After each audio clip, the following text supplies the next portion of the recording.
The EP5957-SA is a semi-automated unit designed to dispense center pull Kraft paper. You can use the provided joystick or foot pedal to work continuously at high speed.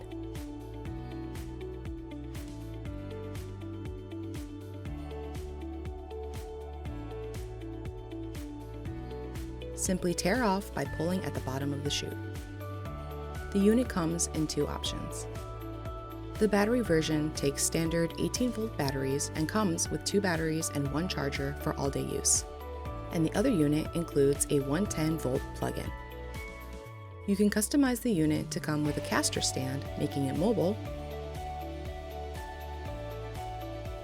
or with a tabletop stand, which includes a large, wide base for robust dispensing. The EP5957-SA is made right here in the USA at Encore Packaging. Thank you for watching.